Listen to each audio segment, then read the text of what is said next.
the Bartlett and the Architectural Association Schools of Architecture, I have great pleasure in welcoming you to Critical Pleasures, Drawing on a Life, a tribute to Robin Evans. The AA is the perfect home for this tribute, but the day has been organized on behalf of Robin's family by Kate Heron, and I'm pleased to introduce Kate Heron.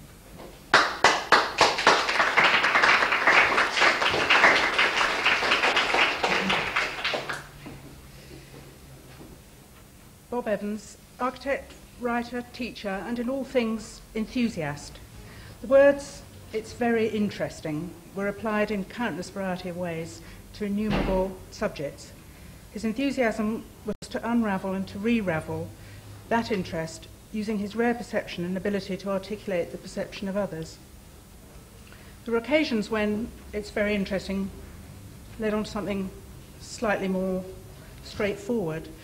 In the last week that I saw Bob, he'd been to a think tank in the States, and I said, "How was it?" And he said, "It was very interesting and it was crap."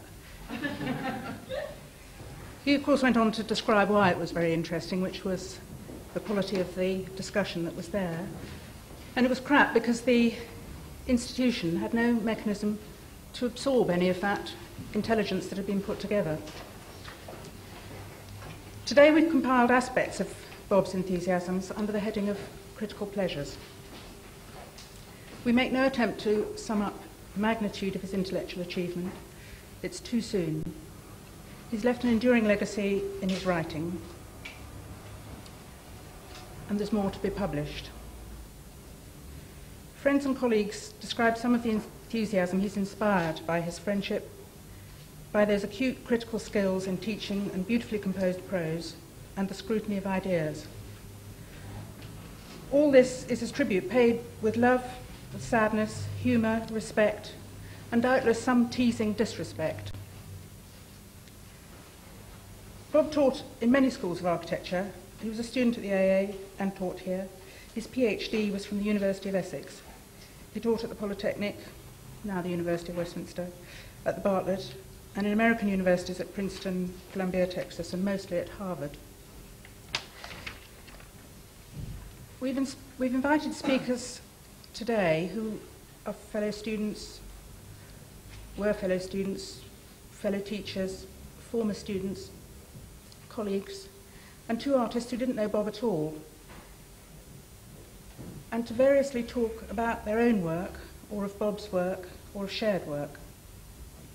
All this intends to give to current students of architecture in London a glimpse at the critical pleasures of Bob Evans.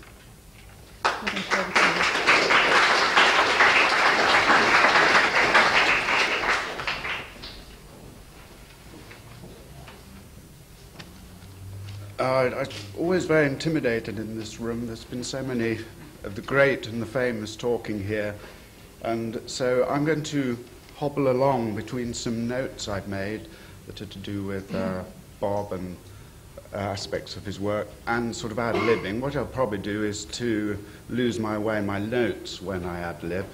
And I do feel, in a sense, in awe, because Bob was a particularly fluent lecturer, so I can't possibly hope to imitate him. But what I want to do is to deal with impressions. I'm not going to deal with facts.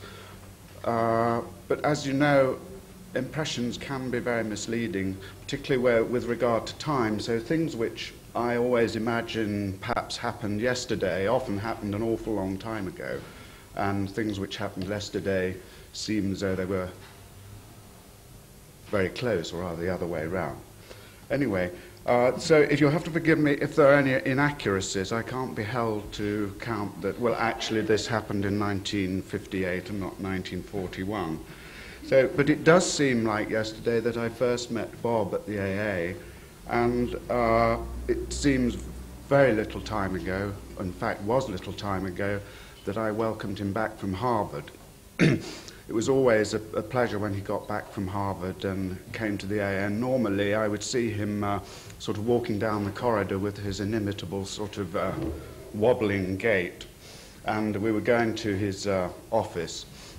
This time his office was very tidy because he was having to share it with somebody and he couldn't find anything at all.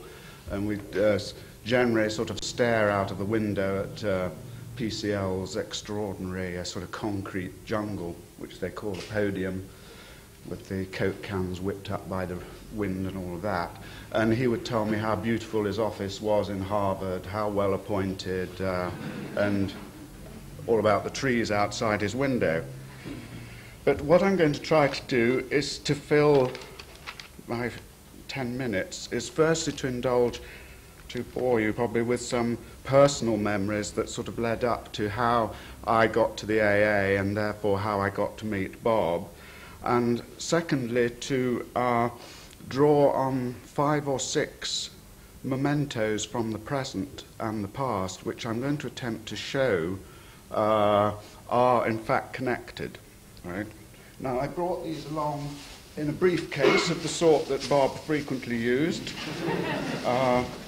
First of all, an architectural fashion magazine called Blueprint. Another sort of fashion magazine called Glamour. Blueprint could have been any of a number of glamorous architectural fashion magazines. That's the one. I've got a collage by Fred Scott. What else have I got? I've got an advert for an extraordinary machine called City Crusher, which probably the answer to all the government's economic problems by crushing the city and following it on with a city builder. And a copy of our project's review from 1979, a pullout, right, which I shall read from, and a draft of a dissertation of that Bob was tutoring at the University of Westminster with a working title of, better sit down while you hear this, Hierarchy, Reversal and Difference in Rem Koolhaas's and Gordon Matta Clark's work, subtitled Deconstruction, Philosophy and Architecture. This was by Mila Stojanovic. There are some slides of those which were prepared earlier. So I'm going to try to link those together, and I'll come to how I'm going to try to do it in a minute. But first of all, I first met Bob here when I think he was probably doing his thesis, and this is where the mind does play tricks. I can't remember actually whether I was a tutor here or not. It was a kind of bad time in my life. It was a time when I was employed at the AA, but never actually came and was subsequently fired. I'm probably the only person that's ever actually been fired from the AA. But in a way, the title Critical Pleasures sort of impinges on how I got here, because it was the lack of these pleasures at the school I was at in Nottingham that sort of brought me to the AA. I did a diagram, then the pun was not intended, a critical path diagram of how crits operated. Andrew refused to take a slide of this. He said it was too scruffy. But anyway, it starts at the top with students, right? Then the arrow goes down, students pin up, so you pinned up your work. The next thing was to go to the pub to find the tutors. Now, there were 2 pubs. One was the Sir John Ballis Warren, and the other was Sir John Barleycorn.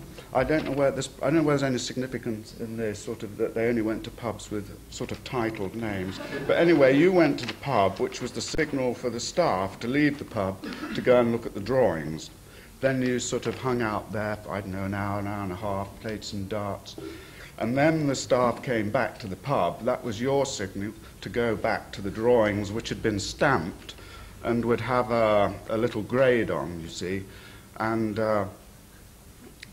once I'd done what I thought, as the usual arrogance of youth, a particularly brilliant piece of work which was outstandingly failed. So I asked the tutor, I said, you just don't understand, do you? You just don't understand what I'm trying to do. And I said, why did you fail it? And his only reply was, if you don't know why it failed, you didn't ought to be here.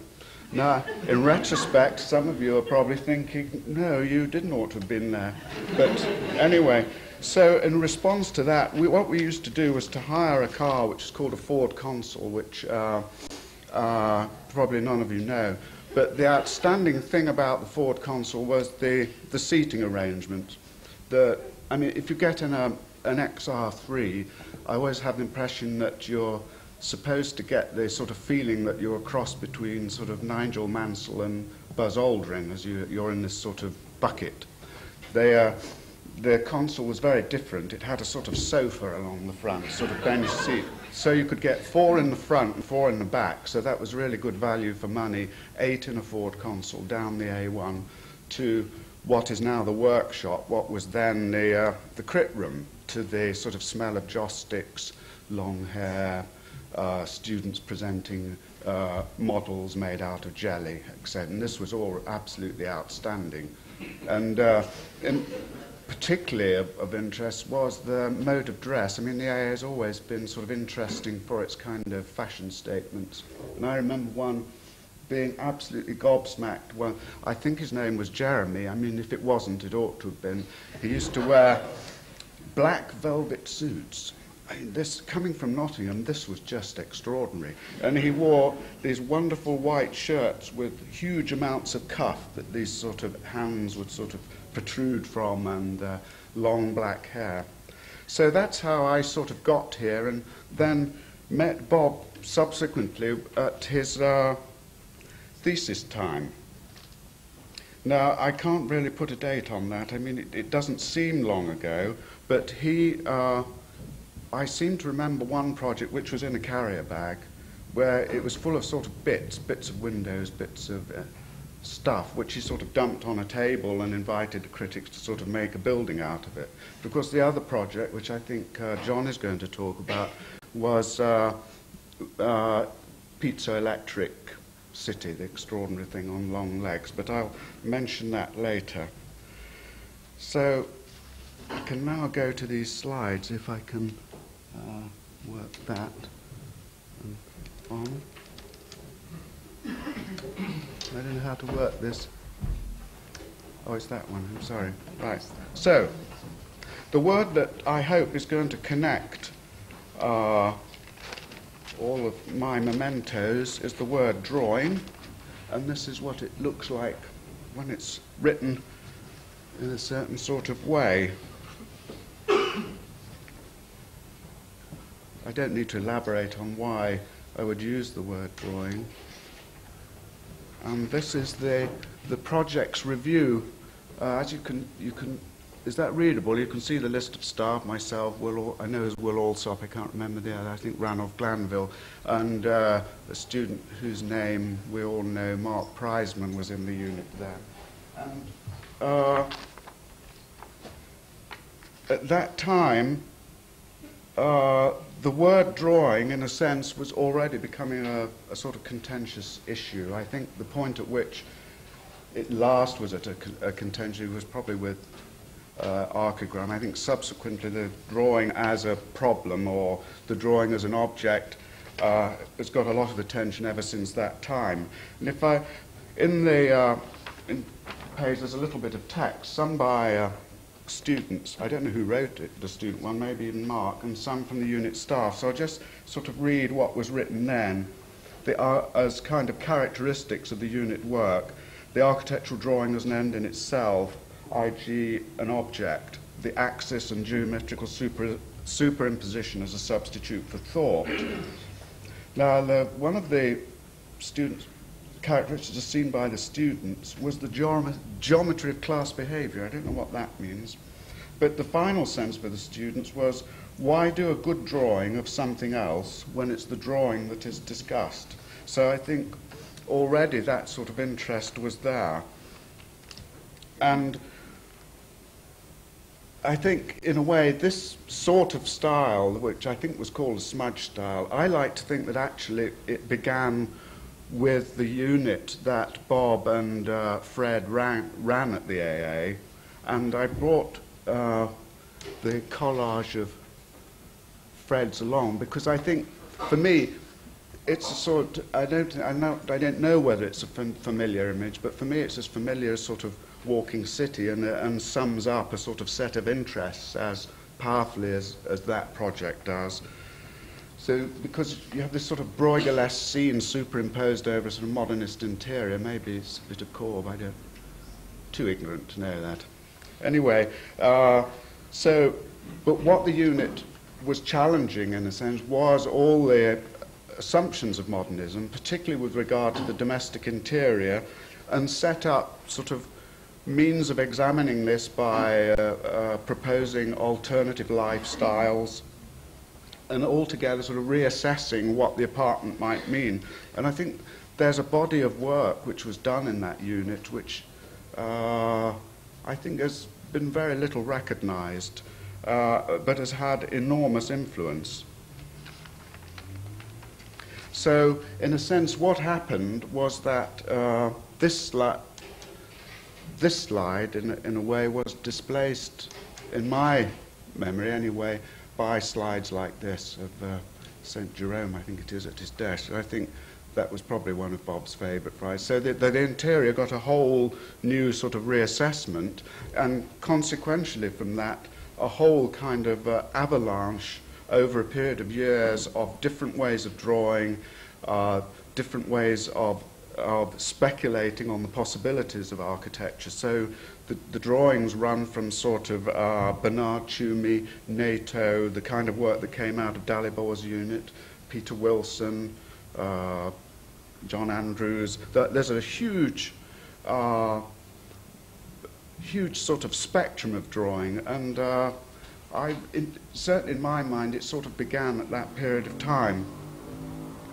And Fred is interesting in a sense for me because whereas Bob was very kind of focused and clear, and whether Fred's here, I always see him as very unfocused and very unclear, but nevertheless his sort of interests span a huge thing, whether it's sort of the popsters at the ICA, through to the work with Bob, through Archigram, or through Dalibor, through John Andrews, and he's sort of an interesting character, I think, in this sort of scene. So, Bob, obviously, we used to discuss this about the drawing, and particularly its status in architectural education, and which brings me to the next slide, because what I began to see it as was a sort of conspiracy of seduction. That the intention of the drawing was to seduce and to erase content. Now I know this is all part of what is called our postmodern condition. However, I don't particularly have to like it. And I've got two glamour photographs, one of this girl.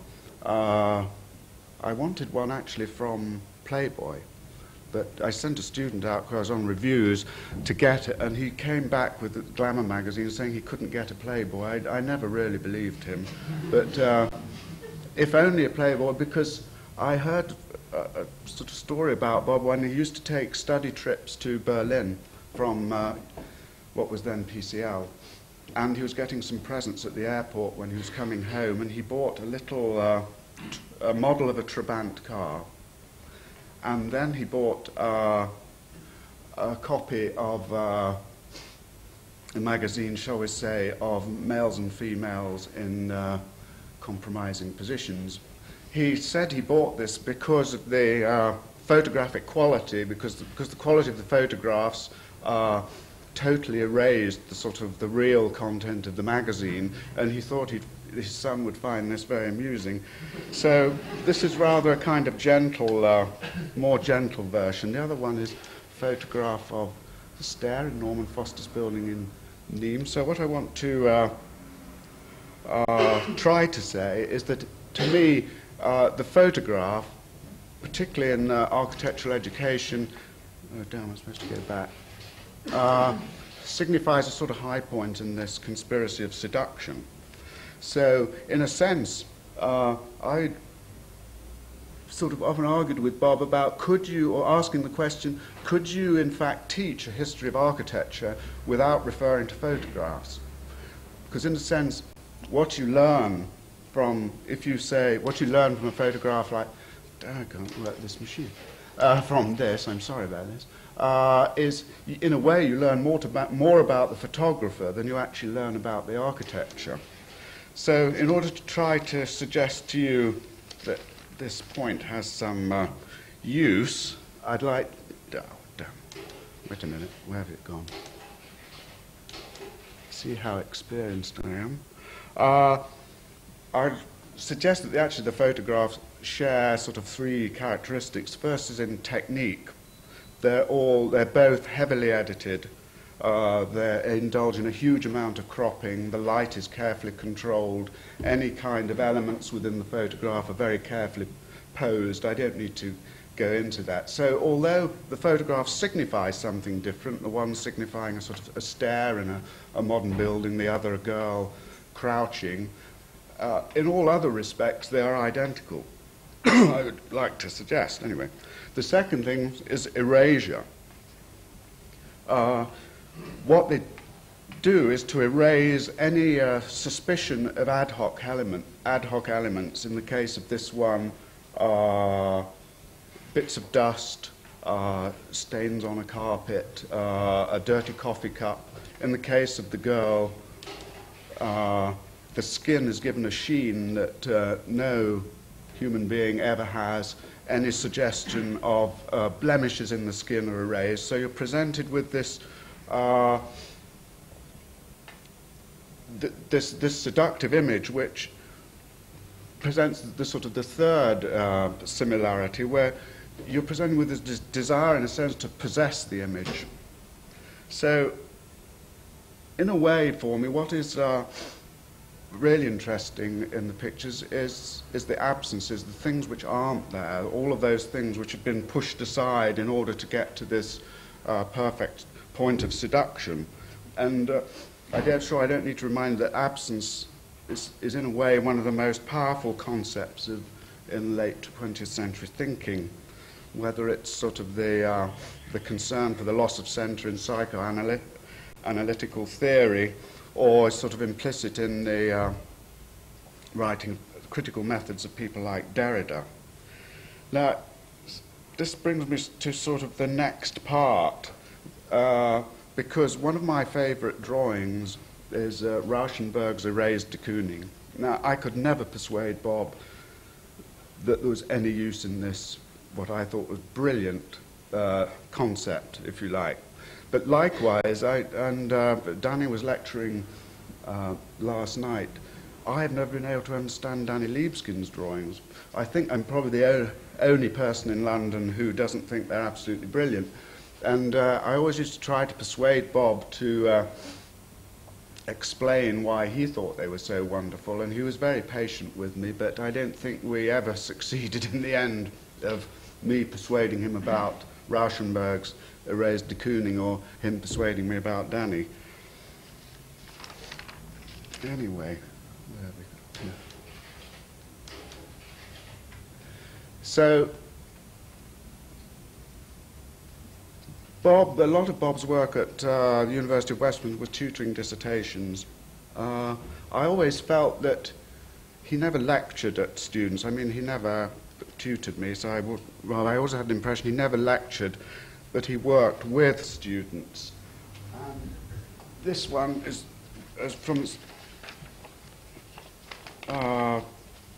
where the student is trying to deal with these issues of absence with Bob. And I don't think I'll read from it. Anyway, so these sort of themes were carried through. And this fascination with absence is what Rosalind Krauss calls the modernist craving for silence. And so I'd like to end on my last picture, which is of this extraordinary machine. And what I've tried to do with this machine is to try out the technique that Bob used in his piezoelectric project, which on the streets these days I think is called technological transfer. It's actually, I think, fairly old technique whereby you take a technology or some sort of process from one field and then dump it onto architecture and see what happens. Now, I tried to see what would happen on a 10-kilometre square of London using this same technique. And I did talk to an engineer, so these are accurate figures. We always talk to engineers at Poly. A 10-kilometre square of London, assuming it's roughly sort of average of 4 floors tall, weighs approximately 100 million metric tons. This machine, I think, will gobble up 50 metric tons an hour, something like that. And so it could render invisible, in quotes, this square of London in 2,384 years. That means if you had 2,000 machines, you could erase, so you could have a sort of 10-kilometre square erased de Kooning, stroke London, in 1 year, right? I like to think Bob would have laughed at it, but anyway, I can't really neatly conclude. It's very hard. I always looked on Bob as an artist, though, in the end, and that his palette, or his medium, if you like, were his words. And in common with all artists, he was able to illuminate the familiar. I think that's the extraordinary thing. So he was able to take a drawing, or something like the Barcelona Pavilion, which for a generation such as myself, it's a kind of icon, and something as familiar as a sort of bottle of fairy liquid. And he's been able to sort of turn it round and represent it to you.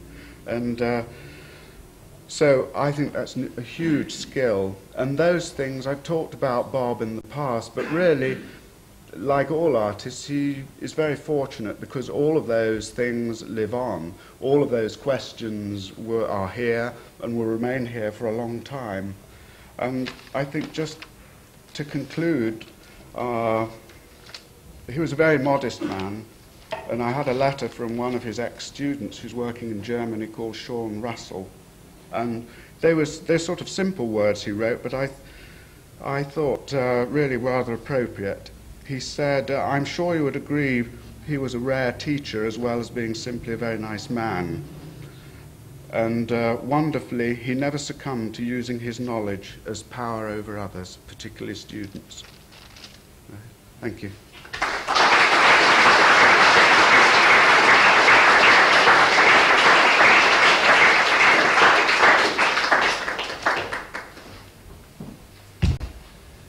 Shall I leave that there? Yes, leave it once. Thank you, David. I can shed some lights on the dates, but not much clarification about the chronology, nevertheless. I can confirm that Bob and I started at the AA in the first year together in 1963, along with many other names you'll know, Jasper Vaughan, Graham Shane, Dick Bunt, Henry Hertzberg, John Young, Marco Goldschmidt. It was a year that, like all years, of course, we always remember ourselves and watch our colleagues as their careers develop. But despite some formidable intellects amongst those people, it was perfectly clear very early on that despite Bob's extraordinary modesty and humour, that he was the intellectual powerhouse. While we thought we were well-read, Bob was well-read. While we had heard of a book, Bob had read it. When we could quote someone, Bob had read it all in the original. And he pointed this out extremely gently, but clearly, and established himself in those first few days almost, when you meet a group of people, they're the same people you're talking and thinking about maybe 20, 30 years later. This is, in fact, the 30th year of that starting. And it is extraordinary how that same group seemed to continue to know each other. But still the pecking order remains the same. I think despite some extraordinary achievements by some of those other people, none of us for one moment think that we're anything like Bob's achievement. He set about trying to educate me, amongst other people, by introducing to other things. He was horrified that I knew nothing of the blues, so he lent me his record collection as a sort of subtle hint that I ought to know more about this.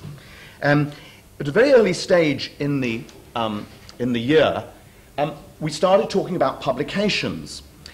Now, this publication was, I think I'm right, produced by Graham Shane and Jasper Vaughan.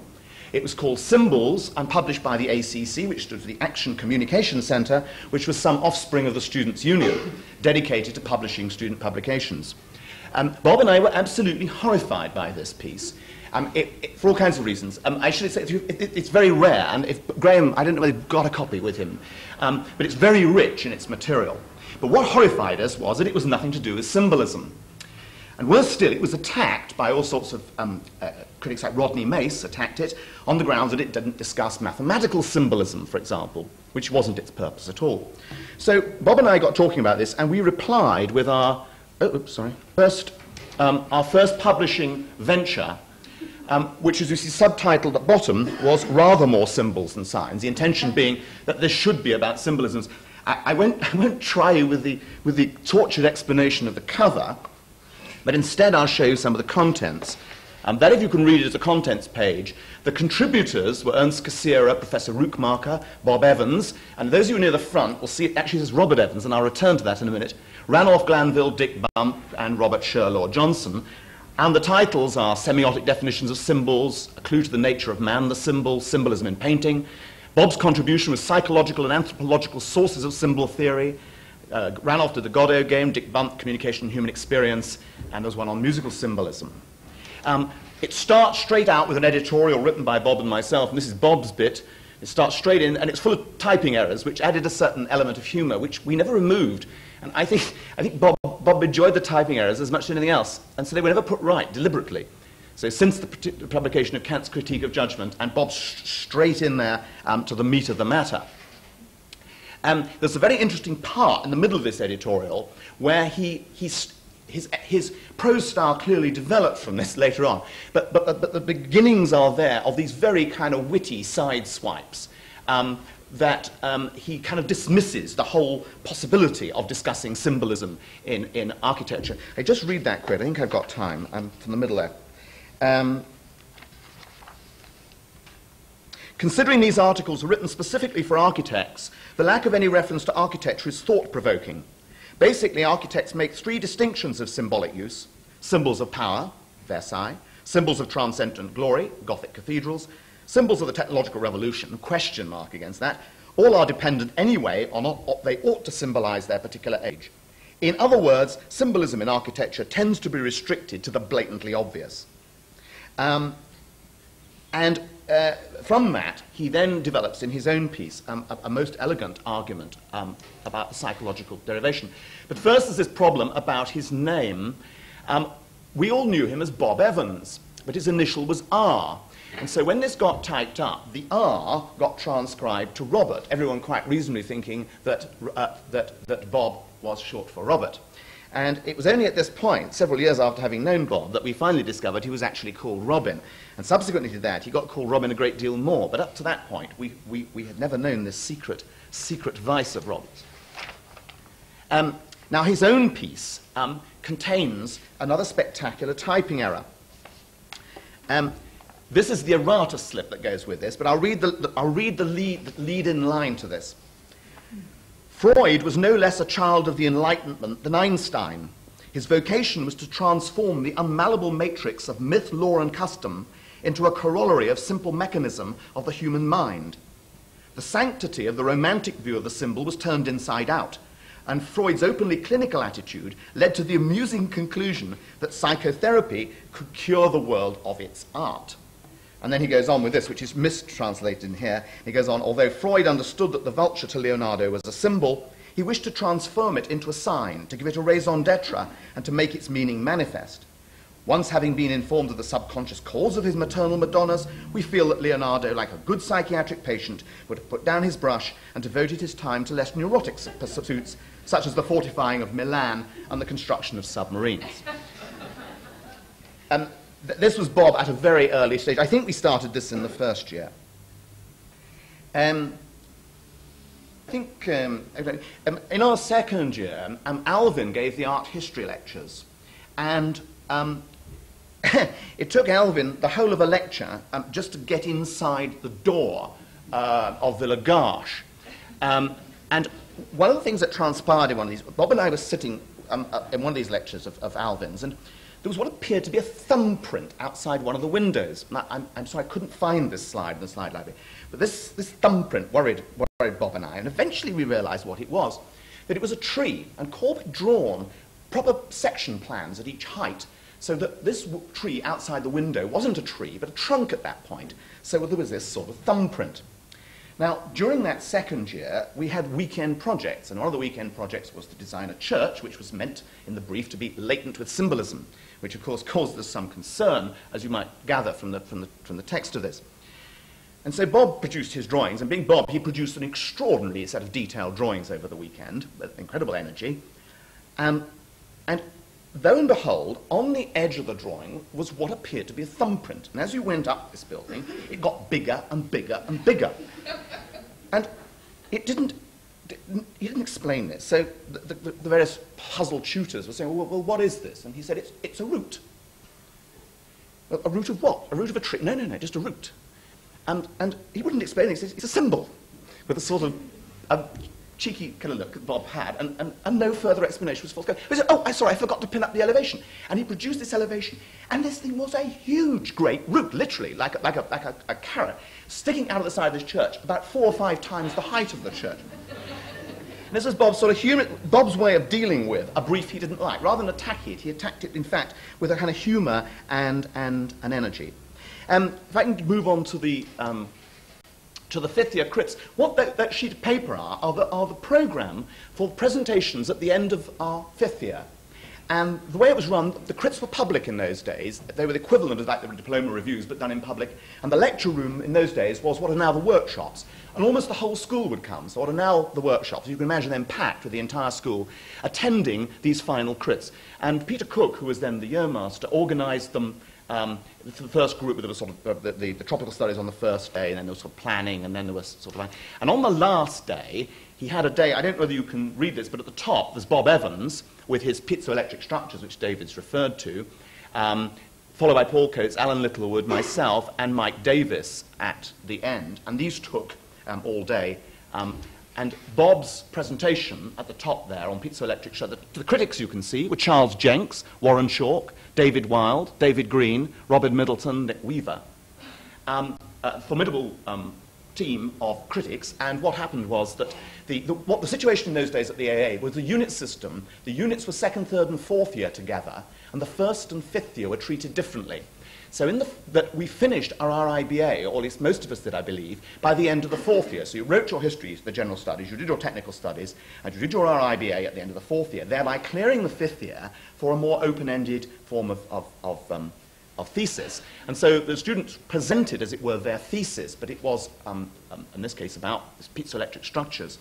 And then the critics would do their words of wisdom. But in effect, you were effectively passed and failed on the spot in front of the entire school, which was, at least everyone knew what was going on, whatever the other failings of the system. But Bob's contribution was quite extraordinary. Those of you who are aware of what my unit's doing at the moment, this is a great embarrassment to me, because he'd done it all 30 years ago, or 25 years ago, evolutionary self-organizing structures. Now, in the middle of this, he had these piezo structures. What he'd done was, this will do fine, he drew these bizarre buildings on top of extremely thin stalks, which he claimed, being piezo structures, if they deformed, then he could adjust the tension in them, and so that these would be self-balancing things.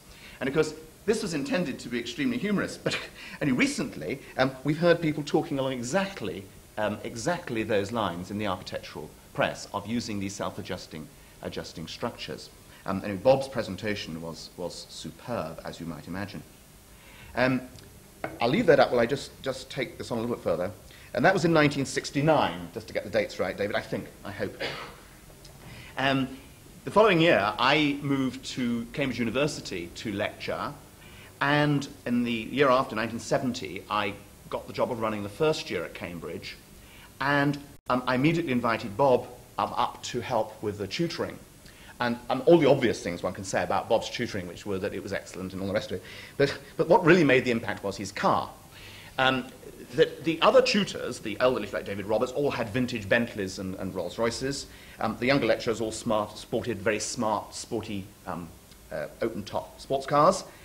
And in the middle of all this, there was Bob's car, which was painted that particular bright purple, which only Bob liked.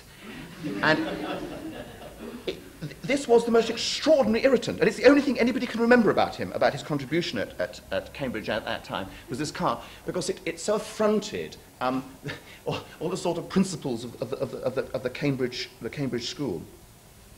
Later on, we both returned to teach at the AA, and in that period, Bob tutored my wife in her 5th year, so I have at least some indirect understanding of Bob's tutoring style. In 1977, I moved as head of school to Ulster, not the School of Architecture there, but the School of Art and Design, and had a terrible problem with the examining of history theses, which were done in the most pedantic and pedestrian manner, with people marking people down for spelling and so on, and badly written references and so on. And we got Bob over and had great difficulty getting him appointed. But after he'd arrived, he was absolutely stunning, because he changed the whole system, and it still reverberates with the changes he managed to bring about by simply persuading these very dull art history lecturers to take a much more imaginative and constructive approach. He particularly championed lectures on theses on feminism and related issues.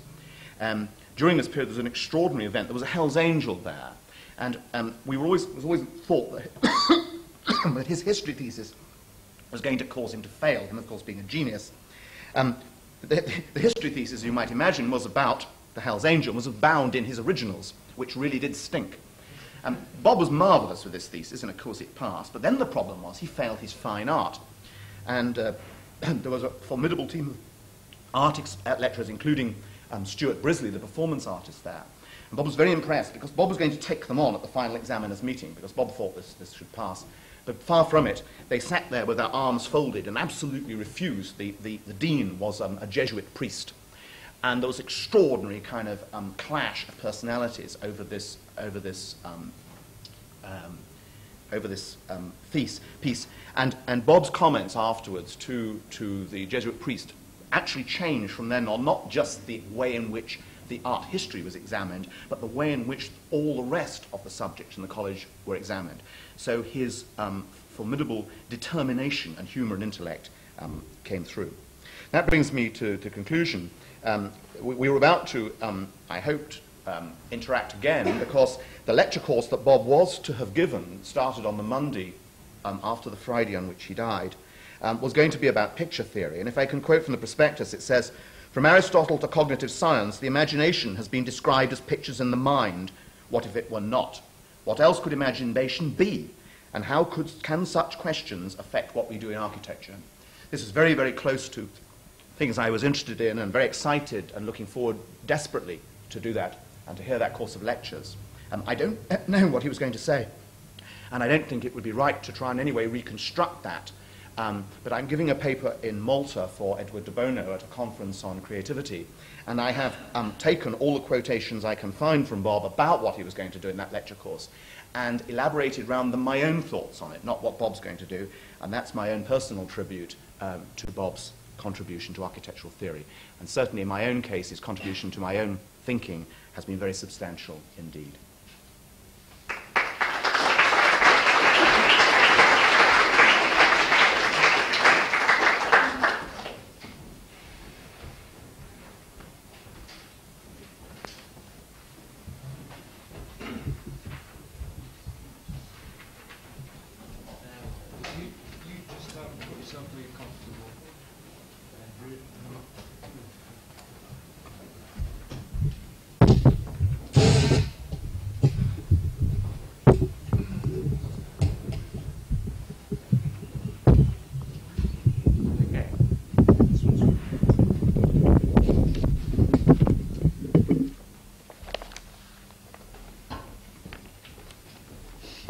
Comfortable isn't the word in this room with these people here.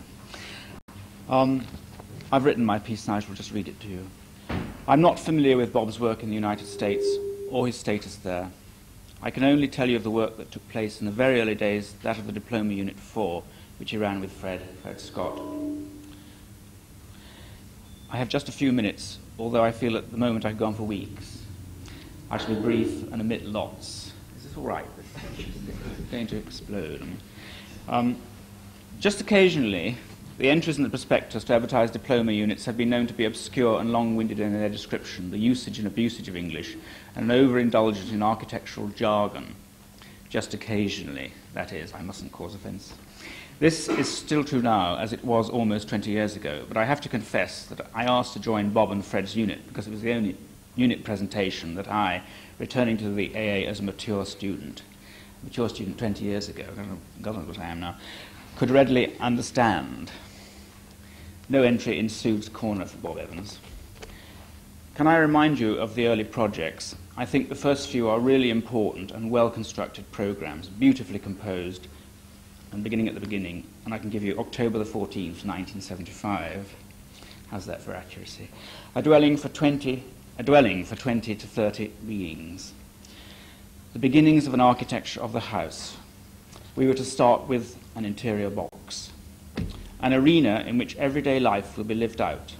Suppose that in place of this formula, that form should always follow function, we went about things with the idea that form sometimes follows the pattern of our lives, and at other times follows its own route. I remember a friend who did not think much of the aesthetics of the school at the time, and didn't know the unit that we were working in, suggesting that the best solution was to put 30 AA students in the interior box and slowly fill it up with water, and produced a cartoon which I concealed. And then, these are very short programs, but I think they're very important, so I'm going to continue. November the 4th, Domestic Architecture by the Comparative Method, Contrast and Likeness. This is a really important piece, I feel. This is a project about the power of illustration through the making of comparisons. Its aim should be to put the architecture of everyday life in a new light, lurid or glowing, clear or mysterious, but above all revealing. This is a beautiful project. Many comparisons were made by the students. I had great pleasure in comparing the aesthetic and modern movements, including Red House by Philip Speakman Webb with 10 Regal Lane by John Winter. May have been a student's revenge. We were told off by Bob in what he called tardy notes on Programme 1, which I think are extremely relevant today and predict very much the attitude now prevalent in whatever the real world is. Neither furniture nor fitting appeared at all, although their existence was implied. While such laconic methods might not preclude good architecture, they leave unanswered the question of how life is to be lived in houses, or to be more exact, is slip neatly around the question. Life and society always have forms, forms which can liberate or oppress, but forms nevertheless. If current forms seem bankrupt of value, others will take their place. We were certainly criticised by our coyness for choosing as our clientele such groups as a collection of the young and unattached, a cell of the underworld, people like us. Where have we heard that expression recently? In other words, exactly the varieties of person who would not be seen dead in a council house or on a first-time buy wimpy estate. November the 26th. There's such a lot in a short time. Forsyth's Architecture of the People. My God. The aim of this project was the design of multi-occupancy urban housing removed from the two dominant notions of the home as a possession and the house as an institution. Make it an architecture which acknowledges differences in age and circumstance, but which accommodates these without segregating them, which suitably houses both convivial and solitary occasions, buildings which are intended for habitation and not solely for use. We die and give birth. February the 20th, parts of the house, the room, its furniture, fittings and embellishments. That was the last of those programs. Similar programs followed, and I want to mention finally events and occasions in the house on November 11th, 1976, which did not call for a piece of architecture, but perhaps an activity which influences human conduct, and thence the space. I remember my own was tea and the celebration of tea. Fred always used to ask someone to go and get us some delicious tea. Fred always said it was delicious even if it wasn't. And the quest for tea always figures prominently on our unit outings. For some reason, I found these short projects produce more from the group than the longer ones. It certainly did for me, and I find that often still in the school happens. It was Bob who invited crowds of medieval people into the Corb interior. I wondered where that vision had gone to. I had a faint idea. There he showed them all merry and bright ascending, or was it descending, a Corb staircase. I hope it is a Corb staircase. I don't know how the slide library would take to this. Human beings on its slides, cluttering up the pure spaces. Still today. How shocking. I would love to find this illustration. It's good to see that today. We learned to re-examine Mr. Parker Morris's standards and try designing beds into every room. Try it. Suddenly the most mundane passageway becomes a generous gesture. None of the divisive culture of the individual. Defensible space, no thank you. But then there was still such a thing as society. The Fabrication of Virtue, Bob's book, was celebrated in an AA exhibition in the members' room in February 1976. We had already celebrated in lectures. 3 books on the reading list I found, I must mention.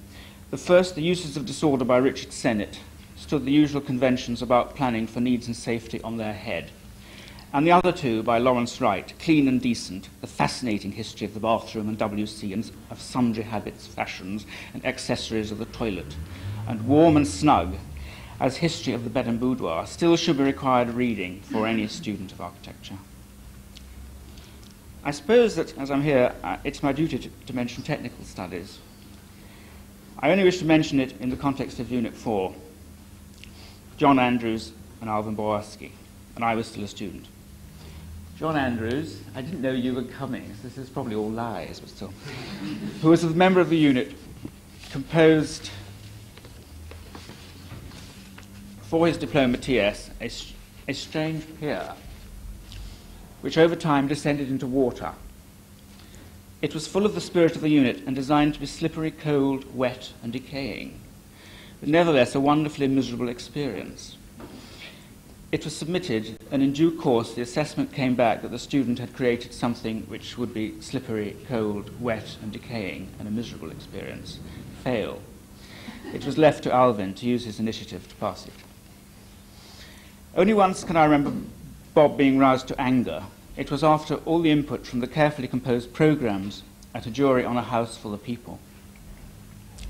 There was not the rich, noisy composition that was advocated, but concrete decks upon which the people could produce their own adaptable habitation. Did not go down well. I do not remember the exact words, but terribly Anglo-Saxon expressions came from our tutor, who may have felt that he was giving birth to the very greyness that he was striving so hard to allay. It may be a part of the times in which we live now which lack optimism, but I see angst in unit work and an almost distracted anguish for a lack of colour. How much is the desire to laugh and share things extinguished by the cultivation of such programmes? Perhaps we are moving away from this phase now. The only grey that used to be in the A was in the lino that formerly covered the stairs, before Alvin discovered carpets and mirrors. The entrance to that staircase is still quite bare and grand, in case you haven't noticed it. Humour, I suppose, was part of Unit 4, even on a bad day, perhaps even more on a bad day. I remember during the fuel shortage, there was something to do with Edward Heath and the miners, the coal miners. A student presented his house for the people. And this room has a floor covered with precious things upon which can walk, meaning tactility. Warren Chalk, in his northern voice, interrupted with laughter. "What do you mean, lad? Sacks of coal, not his slack." After almost 2 years of pleasure for me, Bob, in his smiley and almost apologetic way, thought that he should just mention the idea that there really should be a building in my portfolio. It was quite a blow. So that is what we were here for. I was desperate. I cleared my room of furniture and covered the floor with paper and made a collage as large as that space, with all human life there in occupancy. In case it were considered obscene, Fred suggested it had to be put on the ceiling at the end of the year exhibition. Eventually the message got through to me, and I did stuff a building with inhabited walls and inhabited windows, inhabited entrances, inhabited routes for the public, which I remember always had to end up on the roof, and secret entrances and routes for the inmates. Other parts, the private and public, had to overlook one another, and a total building created in which people could live and work. There was a lot of living and working in the same place then. Generous times. I last spoke to Bob when I asked if he would give the first of several evening lectures in a series to celebrate this new postgraduate diploma course that we're doing in environmental access. I asked him to talk about his first piece, that of the Fabrication of Virtue. That I haven't dragged up for years, he said, with a gentle dismissive surprise, as though he had forgotten its existence. Well, I'm sure we haven't, and I'm sure we don't intend to. The lecture, however, was not to be. By chance, always very Unit 4, I noticed recently that a fifth-year student is working on a project for a house for 50 people. It's come round again. I thought this was even more generous than Bob's initial proposition.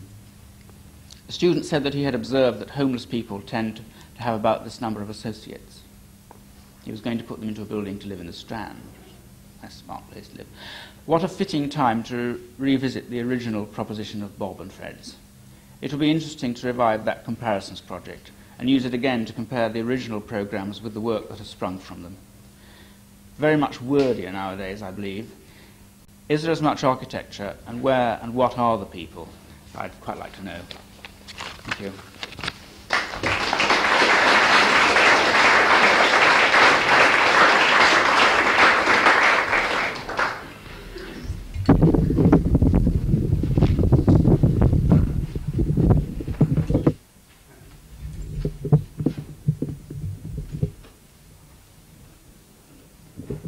Well, I hope this isn't going to be going from the sublime to something else. But talking about PCL in the mid-80s, 1983 to 1985, when I was one of Bob's students, it's talking about a very different institution and a very different time.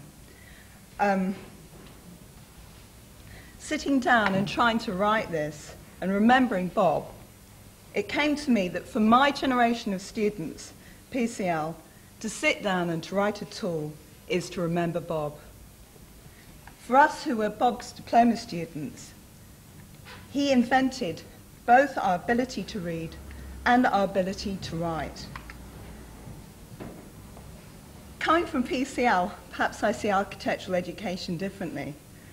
For me, most architectural education and nearly all secondary school education in this country makes a fantastically good job of convincing you what your limits are, demarcating subjects, and making sure that once the subject's no-go areas are established, you approach them with appropriate awe.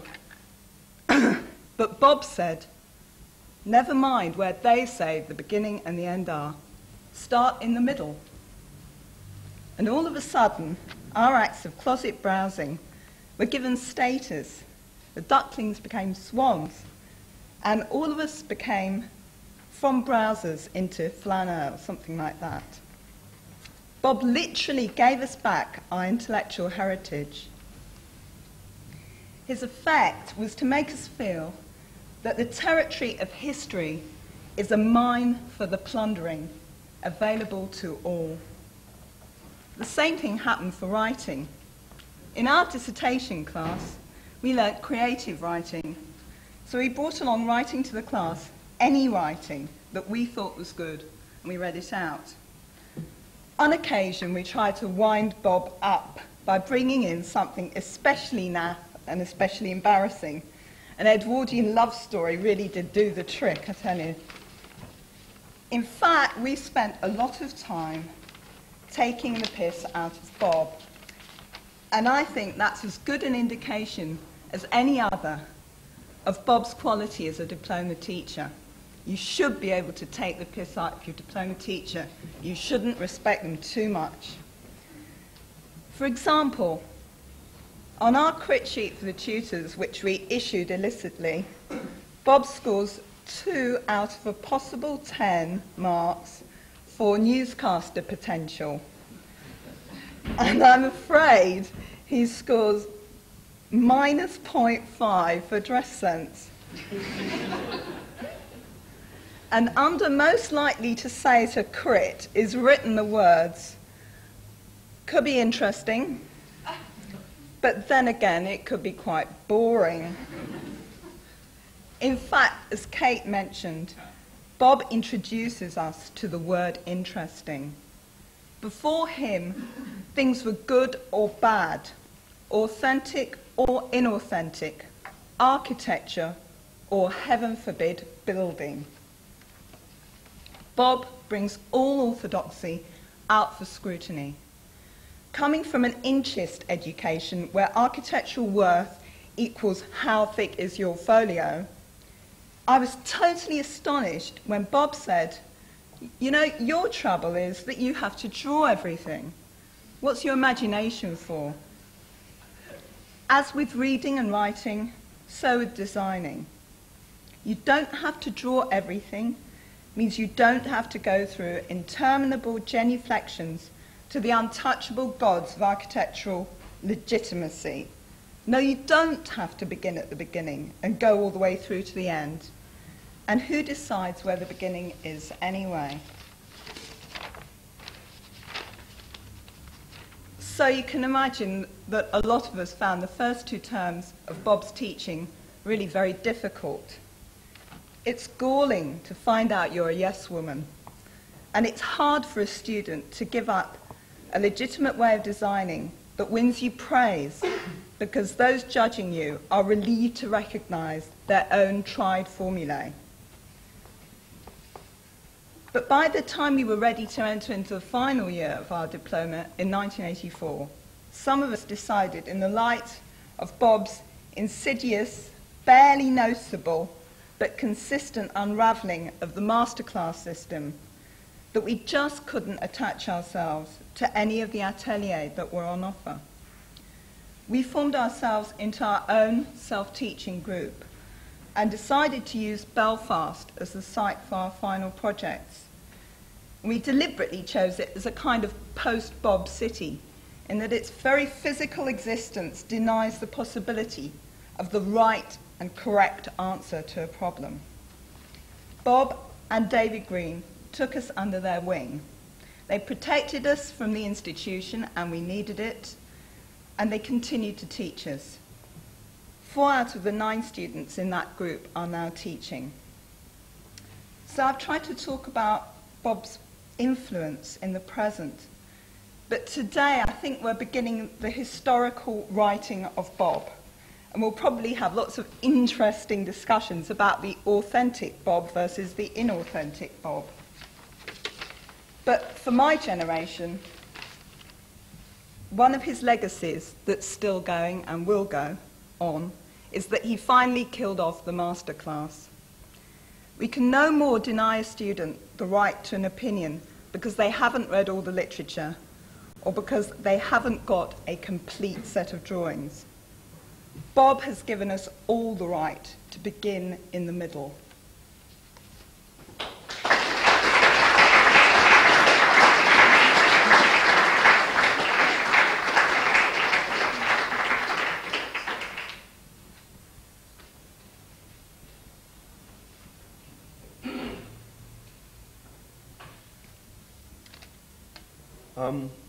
It was suggested to me this morning that I might do this talk in my broadest native Liverpool accent, perhaps as some kind of symbolisation of Bob Evans's belief in mass education.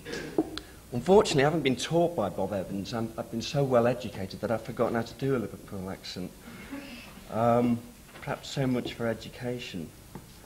One of Bob's essays, one of his more recent essays on the paradoxical symmetries of the Barcelona Pavilion, opens with the following sentence. Buildings are not always better than pictures show them to be, nor are they necessarily more significant than the theories which spring up around them. It all depends. This is what we might call a serious piece of architectural writing. I'd like to talk about pulling rabbits out of hats. During my first year in diploma at PCL, I wasn't pulling rabbits out of hats. I was attempting to do a serious piece of architectural writing. This constituted a rather innocent analysis of the influence of the German philosopher Martin Heidegger on architectural thought, which at that time I took to be quite benign. Of course, I now know differently.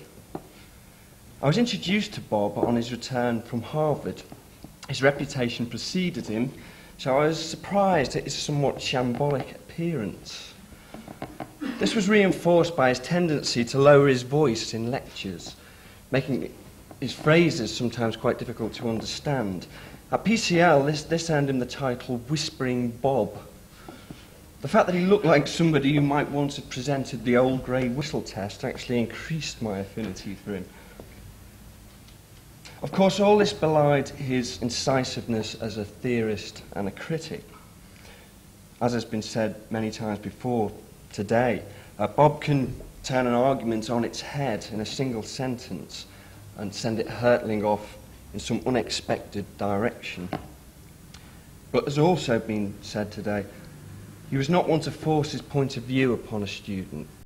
As somebody else put it, as he didn't use his immense knowledge as power. For example, he never pushed the very dubious political shenanigans that Heidegger got up to in the 1930s in Germany down my throat, which would not have been an unreasonable thing to do. Instead, he did two things. Firstly, he introduced me to a number of texts which allowed me to question my own assumptions and to develop my own arguments. Secondly, he had me list my own ideas with regard to the structure of the essay and the devices upon which the argument might be tested. And he immediately lit up at the suggestion that I should analyse Heidegger's thought in the light of the work of Frank Gehry, particularly with regard to the context of Los Angeles. He knew, of course, that this would throw a huge spanner in the works of my thinking and lead me into a difficult, uncharted territory. After all, Frank Gehry is probably the last architect in the world one would readily associate with Martin Heidegger. But Bob's teaching method allowed me to map out this new territory for myself. And I think for that, I'm very thankful to him.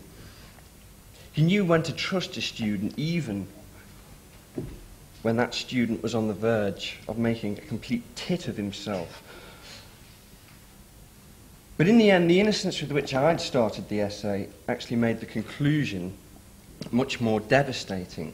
The conclusion being that any attempt to introduce the notion of authenticity into the context of a global capitalist culture was not only irrelevant, but also held potentially nasty political ramifications.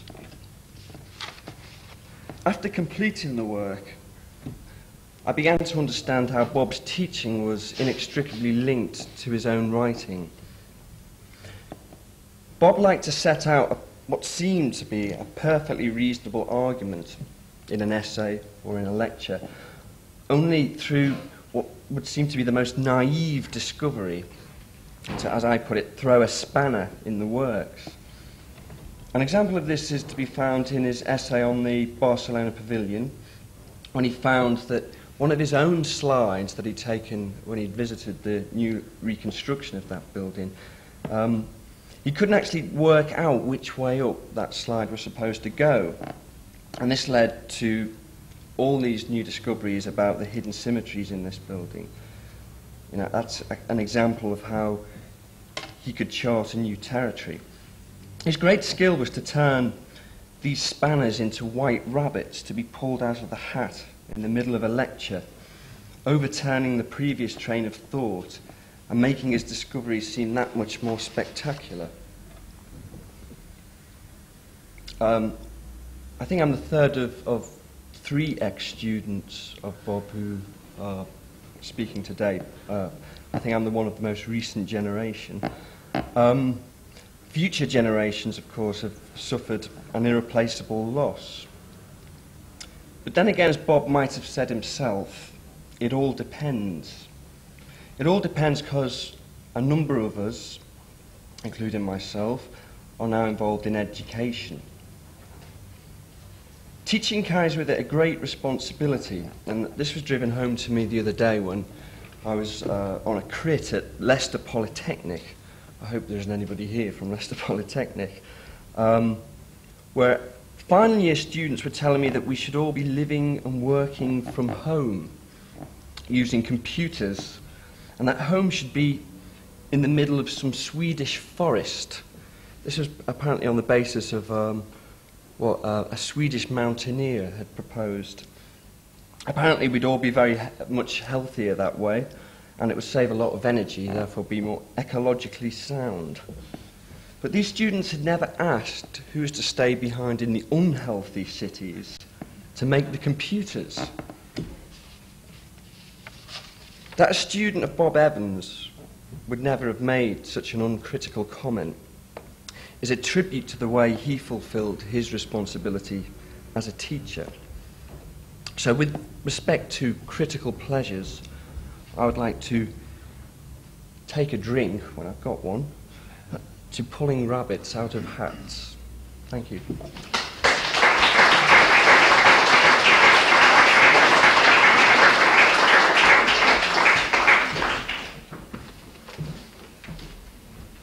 Right, I'll keep this to 5 minutes because we're running a bit late. I'm here because Bob had helped me recently with getting something published, which after 6 years of lobbying it at publishers' doors was a tremendous relief. And I only just managed to tell him that it had worked, his magic, a week before he died. I'm also here because I used to teach at the AA when he was a teacher. And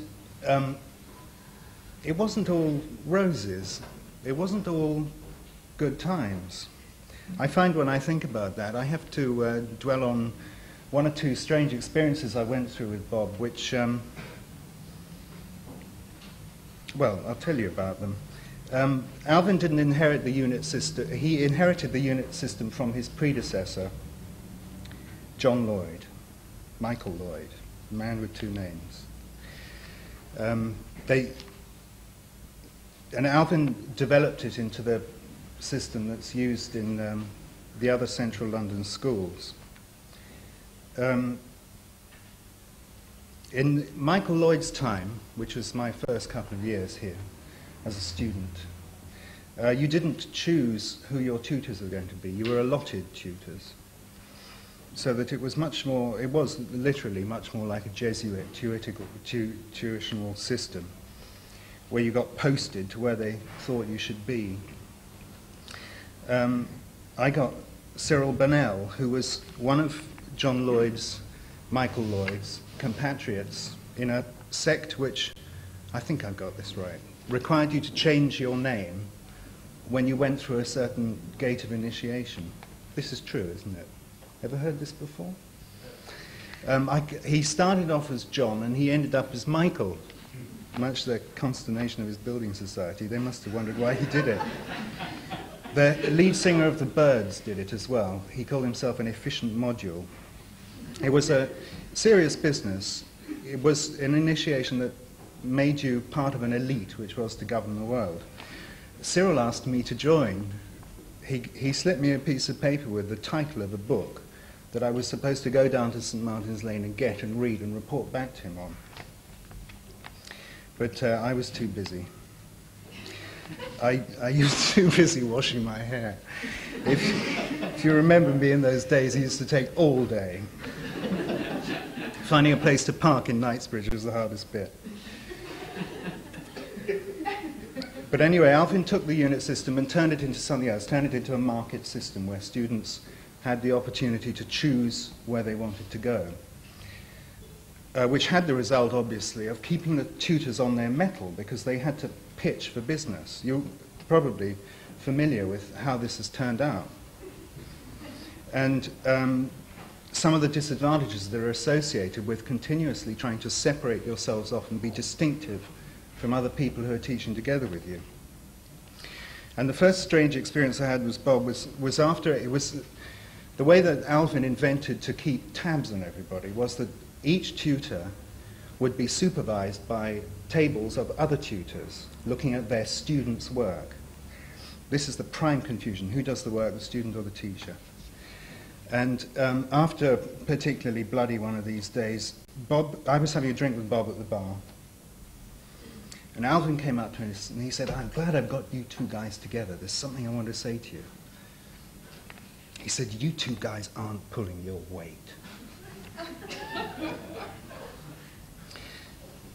So we went on drinking to discuss this a bit, and we thought that well, there were several things that came out of it. I mean, when you share this with someone, you don't necessarily want to look them in the eye, but we thought it might have been something to do with the way of teaching. I taught, and I understood that Bob taught too. I think I've heard it confirmed.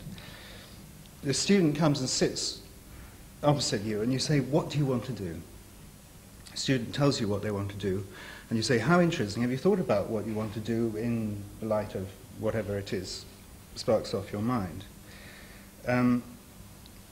Now, there are strong students and weak students. It's a sad fact of life. But weak students are those who are not ready to learn. That's how it works. It's just that people do get caught up trying to learn architecture when they shouldn't. for some reason. Maybe they should do it in a couple of years or something like that. But there are weak students. This kind of process, what do you want to do, shows up the weak students very much. Their answer is, I don't know. If they said, I don't know, it would be fine. They lie. They say something. Well, they say what they think you want to hear. It takes you 6 months to plough through to the realization that they didn't mean that in the first place. If only they... No, this isn't the funny part. This is serious. The other way of doing it, which was much more successful in portfolio terms, was not to start with a question, but to start with an answer. This is what we're going to do. You get everybody. This is what we're going to do. The weak students can do that because you've aimed it at the weak students to be able to do this work. The strong students say, are we going to do that? And you take them to one side and say, exactly, that's the question, isn't it? And so there were 1 or 2 people, 3 or 4 people perhaps, 4 or 5, who, this is what we're talking about, 1984, I think, 1983, who took a completely different attitude towards teaching, invented a program for students to do, and led with it. The disadvantage was the portfolios all looked the same, but the advantage was that they all looked terrific. And Bob and I think, were really not as interested as we should have been in the portfolio work.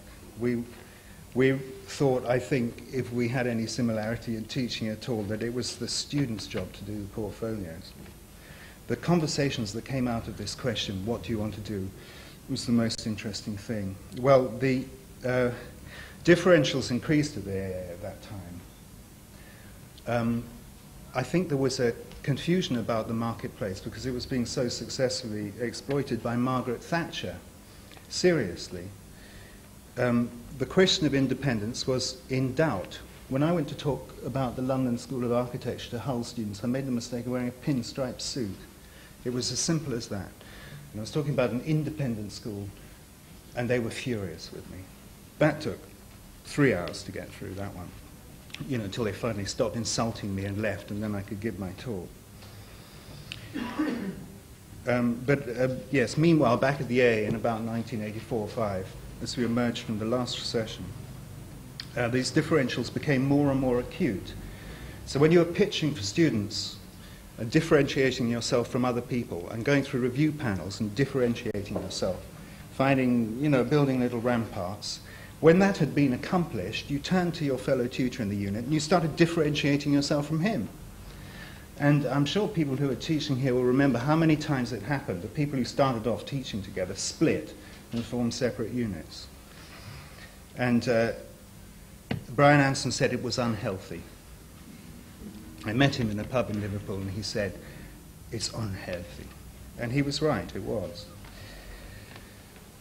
As a sort of counter to that, there were 5 of us teaching: Susan Lewis, Bob, me, John Andrews, Rodney Place, who conceived the idea of not having a single-person 10-student unit, but having a 5-person 50-student unit for 1985. And this, we thought, would mean that instead of differentiating ourselves all the time, we'd be concentrating on cooperation. It seemed like a much healthier idea.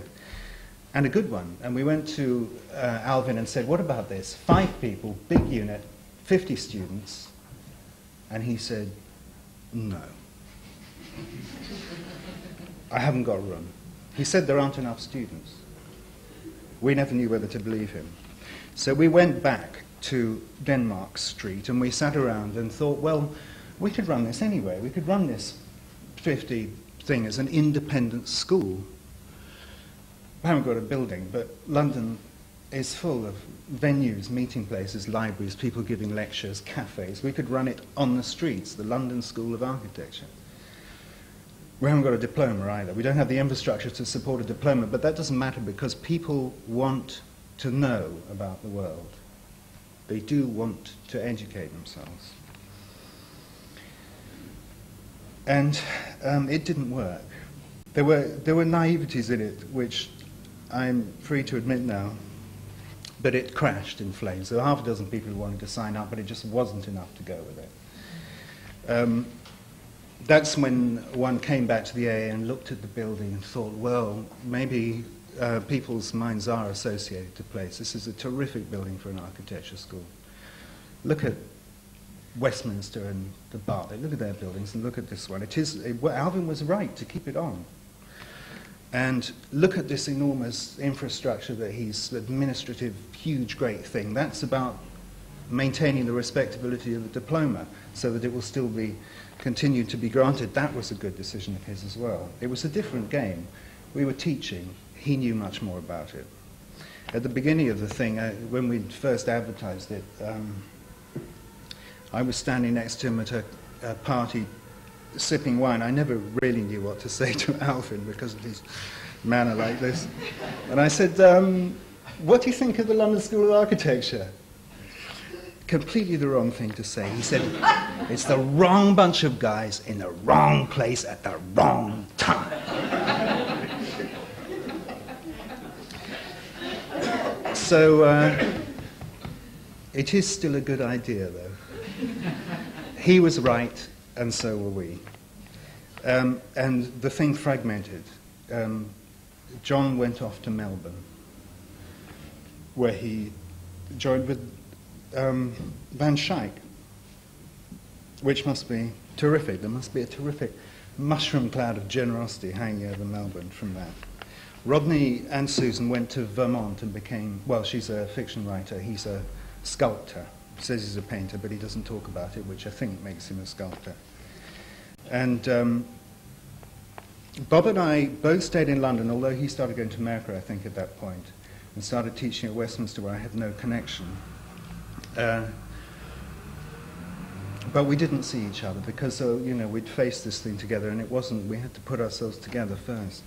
And it was the same time, I always remember this, it was the same time, it was the summer that they drove the whores out of King's Cross. The police, for some reason, decided they didn't want whores on the streets of King's Cross and drove them out. And consequently, they all went up to Finsbury Park, to the streets around Digby Crescent where Bob lived. And as a further twist of control, the local council put up barriers in the street so that you couldn't drive through to eliminate the curb crawling. Although I thought if you were stopped for curb crawling, you could say, I'm trying to find my way out. But it did mean that when one was driving down Lordship Lane and thought, now perhaps I should go and see Bob, you couldn't get there. You couldn't get into Digby Crescent. So it took ages before I caught up with him again. Thank goodness I did, because this is when he engineered the fact that MIT are going to publish my book. I don't know how he did it. I thought it was such a long shot. It's a fiction book. It's fiction. Fictional account of architecture. Not a single footnote in the thing. Bob's it was this thick. Footnotes made it that thick. And he said it was worth a try, and he must have said something to him. I don't know. He must have got the guy set up to read it right or something, because it stuck. Oh, I said that at the beginning, didn't I? I had another mentor. Can I just do this? Another 10 minutes. I had another mentor at the time. John Summerson. Very different from Bob. Very different because he was at the end of a productive life, whereas Bob was just really getting cranked up for something very important. And the memorial service for John Summerson, who died in December, was in the same week as Bob's funeral. They had both disappeared at the same time. And memorial service for Summerson, the equivalent of this day, completely different affair. Hymns, St. James's Church, Piccadilly. He has a very devout son. And Mark Girard got up to give the address, told us all kinds of things about Sir John Summerson that nobody knew.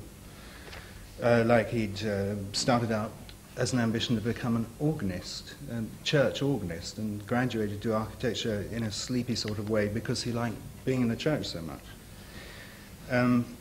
Things like that. And he said John Summerson, the thing about him was his perception, his scholarship, and his generosity. And I was sitting there thinking about Bob's funeral and thinking, well, I could say that about Bob, couldn't I? And Girard was holding the torch that Summerson had lit, and he was preparing to carry this torch. He is. He's going to write the biography. He's going to carry on writing about John Thorpe and Bess of Hardwick. And I thought, well, no, really, it's Bob who should be the next Summerson. It's because Summerson turned the thing upside down, after all. I'm only talking about English, British history, aren't I? But Summerson took all that aristocratic Edwardian claptrap about propriety, and he turned the perception of history into some terrific current of economic and human desires. Read George in London, it's all about brickmaking and ambition. Not about, well, in this situation we do this. Although people think that about Summerson, because he used to wear an old Harrovian tie all the time and pretend that he was what he wasn't. Bob never did that, did he? The last time I went to see Summerson was, it was tragic. He had Parkinson's disease, very serious Parkinson's disease. He could, to sit upright, he had to hold himself in his chair like this. And as you talked to him, he'd gradually slide down the chair, unable to hold himself on it, until he was almost on the floor. And you couldn't lift him up. There was too much pride for that.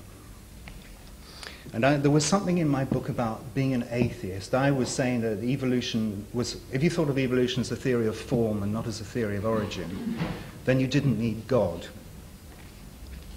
Oh, it would take me an hour to explain that. And Summerson looks at this and he said, confirmed atheists are all such bloody fools. And he said this more than once. And I think, being a devout man, he felt that I didn't know a thing about it. I was saying, oh, well, an atheist can still pray. Prayer is work, the work that you do for an atheist. He was more or less saying, what use is that if you're too weak even to hold yourself in your chair? If you're too weak to work, you need something else. I also understand Bob to be an atheist and never thought that he was a bloody fool either. But this scholarship was immensely impressive. There was a little conversation we had recently, which is absolutely hopelessly naive. We were talking about this Jesuit thing again, about how people get set up in the first 7 years of life to be like that forever. And I was trying to put in this case for being fed on the hour when being a baby, lying in your cot. Your mum comes in and feeds you at 3 o'clock, 6 o'clock, 9 o'clock, 12 o'clock, 3 o'clock. There's an alarm clock by the bed. At 1:30 you start feeling hungry, so you start screaming for food. And she's read the book that everybody else has read and doesn't come until 3 o'clock. She's lying there wishing she could, but can't. This doesn't happen anymore, thank goodness. And so eventually this baby just gives up crying. I mean, what is the point of crying for it? It'll come anyway. You're lying at the ceiling. There's the wall, there's the ceiling. They're both flat and white. They're uncannily different. What is it about them? Your mind starts on other things. It'll come. You don't have to make a fuss about it. And Bob said, well, wait a minute. I hope this is true. He said, well, wait a minute. What about a little boy who grows up in a family that argues all the time? Argue, argue, argue. Who sits where? Who gets the biggest bowl of strawberries? Which television channel? Who's washing the car? Who's going to win the general election? Arguing all the time. This little boy grows up, he's talking about himself, determined never to lose an argument, always to have the last word. And that's what it's like, I think, reading his things. His work is technical. In one sense, I can't do this quickly, but I shall. Fact and fiction, we all know they're the same thing. And the question is, if facts are fictions, what are fictions? And or vice versa. So we stew around in this mess. Northrop Frye has a suggestion that there's imaginative writing and there's technical writing. And technical writing is everything that's written about things which have definite boundaries. I've got one at home called Renault 25, 82 on. It's everything about the car. It tells you how to adjust the potentiometer on the fuel injection so you don't end up stalling at the traffic lights all the time. And I think Summerson's George in London is a technical book from that sense. 1714, when the White Horse of Hanover rode into 1834, when it stopped. That's what George in London is. Even though it's full of these other currents, George VI changed his name. He wasn't called George, he was called Albert, I think. Something like that. And when his brother abdicated, this was in 1936, when the Russians were doing rather well under communism, communist socialism, and the Germans were doing rather well under National Socialism. They thought, my God, an abdication, it's all going to end. We can't have Albert I on the throne. He's going to be called George, to remind people of this long security. Little piece of English royal history, but never mind.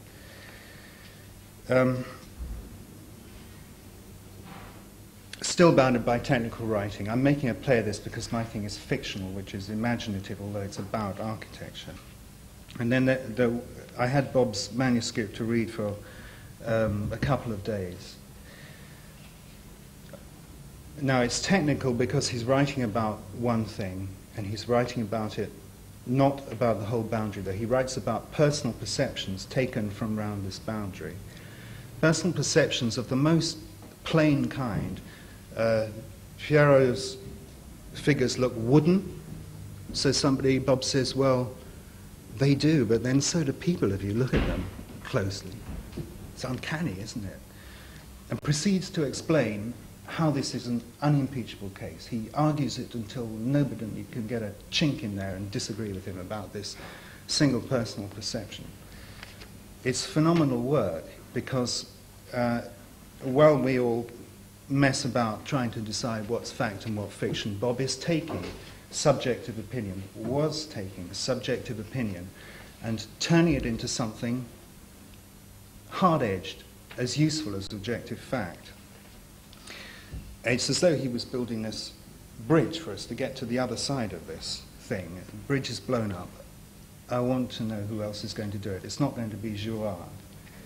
Last thing I gave him was a book about flight, aerodynamics. He wanted to borrow something on aerodynamics, and I thought, well, we never had a chance to talk about it, but maybe he was planning to write a book about flight, which in Bob's hands would have been the complete 20th century experience written. And we aren't going to read it.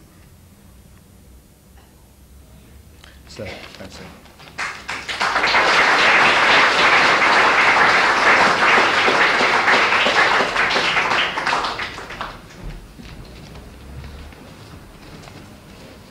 I think that I have a somewhat different view of Robin than the rest of you do. One, I'm from the States, that's obvious, and secondly, I'm an anthropologist. And my view of Robin may seem perverse to many, but I think that Robin, for me as a person and as an intellectual, in the best sense of the term intellectual, was, in his quiet way, although very strongly rooted, what I would call critically perverse, both intellectually and personally. And he was critically perverse in the best way that you might understand that concept.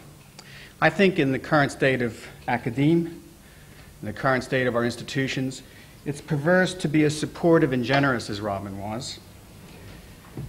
And I think it's extraordinarily enviable because Robin, let's not romanticize him, wanted approbation, wanted success, wanted to be known, was often, I think, frustrated that his work wasn't as well received as we here have received it, yet nonetheless was, despite the Thatcherite and Reaganite kind of morality that surrounds us everywhere, particularly in academia, unwilling to be competitive to the point of ever dismissing or debasing people either he disagreed with or people whose work might have shifted our own views and perceptions of Robin's work. All that said, I think I'd like to shift and talk about particular readings of Robin's work that I found important for myself as an anthropologist. And I think a reading that derives from a particular perversity of a social scientist who found in Robin a real soulmate, who also came from a family which always argued, and found Robin to be both an extraordinarily generous and openly supportive person and one of the most difficult and critical people I ever dealt with in my life. There was a period when I lived in London where I didn't speak to Robin for 5 days because he told me something about a book I was writing that I didn't want to hear. I think ultimately he was right, and the part of the book he said I should take out is now out, but nonetheless, it wasn't fair of him to tell me that, right? You can also know that Robin was sort of a perverse person, because from my perspective, he's the only person I know that's called Bob in England and Robin in the United States. And if that's not perverse, I don't know what is. To me, Robin was a soulmate because I saw Robin as a social theorist. And I saw him as a social theorist of things and their relations. He looked at architecture, site, geometry as a series of actors. And it's interesting when you read Robin. They are active things. But they are things nonetheless. They are things in relation to themselves, and they are things in relation to the world in which they are a part. Robin, for me, and this is probably the most important part of his work for me, allowed me and provided me the basis for understanding the active relation between subject and object, site and architecture, for example, and object and object. He talked a lot about drawing with building, geometry with drawing. But he always did this in a way that was extraordinarily unique, and that is he never forgot the social science term, the social and historical roots and formations that surrounded these things, nor did he, and this is where he was important for me as a social scientist, never cease to remind people like myself that these things were very critical in the formation of society and history. That is to say, Robin really understood, I hate to use the concept of the dialectic, but he was an extraordinarily dialectical thinker. Moreover, his things, and this is the other thing that he taught me, were always active. They were never static objects whose meaning simply came from their objectness. Rather, their meaning and their being came from what they did, what their effects were, and how they acted in the world. And he was able to do this without ever anthropomorphizing them. Most people, when they deal with things from my perspective, most architectural critics, I must say, tend to anthropomorphize, to create meaning in things in ways that don't make sense to me. Robin made sense to me. And I think that he made sense and will make sense as more and more people read him to a much broader audience than people, I think, would know. Moreover, Robin taught me another thing, and that was the irreducibility of things and people. I think my largest arguments with Robin always were over whether things had the meanings he suggested they had, and didn't they in the end come from people, and weren't people privileged in this whole discourse about architecture. And Robin always argued that there's nothing privileged in this discourse. Our most tense and conflictive arguments came about drawing. I was writing a book about drawing from a social perspective, and I always wanted to privilege the social uses of drawing, and I always wanted to privilege the word. And Robin was about the only person who ever taught me about the irreducibility of things and images with social acts, social practice, and language. What was important for me is that he did this in a way that was not merely verbal, not merely a set of statements. There are an awful lot of people who talk about the irreducibility of privilege or the parity of things in the world, the parity of acts, but in fact do not act on them. And Robin did. I mean, Robin kept talking to me, and that simply says to me the notion that things are not privileged, because he was profoundly in disagreement with about everything I had to say about drawing from start to finish. But he was also the most helpful person in reading my manuscripts throughout the 4 or 5 years of my writing. What's also important to remember about Robin is that Robin did this without being a sort of fan of the current postmodernist, post-structuralist, pluralist, or sort of individualist approaches to the world. Robin wanted to have a world without privilege, but a world in which adjudicative discourse continued. Robin did believe in the structure of things. Robin did believe that there was right and wrong. Robin did believe that one could make judgments. And so that Robin was not willing, as some people who say we don't have privilege, to say we don't have privilege because all things are equal, all things are others, and therefore all things are reasonably appropriate to say. I don't think Robin believed it. He certainly didn't believe it about my work. He was certainly willing to adjudicate it, but adjudicate it in a way which allowed for continued and very rich interaction. And I think this is because, and I'll be short here, I have a long thing, but what the hell, it's getting to lunchtime. I think that it's the most important thing that Robin taught me was that we live in a world of invention. And Robin was about how the world invented itself. Robin's work is always, particularly his work in drawing, is about the nature of how drawing invents itself and then helps to invent architecture. If there is a problem with Robin, and my biggest disagreement with him was that I think in the end, Robin's disagreement with me was that I felt that drawing was both an invention of architecture, but was also how the architect invented himself or herself. And Robin really disagreed because he felt architects did not have power. Architecture had power. And I've thought a lot since Robin died about why he believed this. And I think if there was a weakness in Robin's thought, it was that he wanted, in a world in which he saw so much architecture as debasing and terrible and, in fact, wrong-headed, to not blame architecture. So he wanted to blame forces outside of the architect. So it was important for Robin to believe or to feel that the architect could not be to blame because architecture, being the immense important thing it was, couldn't go so wrong if he were or she was. I don't know if that made sense, but it was a sense that he wanted to love architecture in spite of itself and therefore looked outside of it. But the inventions that Robin taught me about also was important in another way, in a very critical way. Robin taught me, and I think I disagree with some of the speakers that came before, that writing is about invention.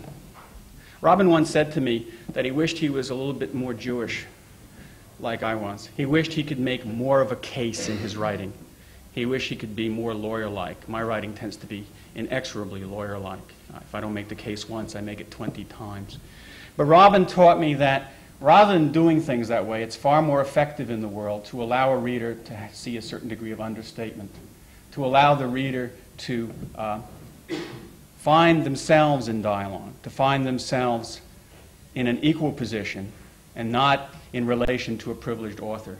So Robin's writing is so rich not only because of what it tells us, but because it allows us to find what it's about through ourselves and our own invention. And I think that all those things to put together, his sort of critical perversity and his great desire to have not only his work have profound impact as work, but have profound impact on how we continue to invent ourselves, is no mean achievement for one life. Thank you.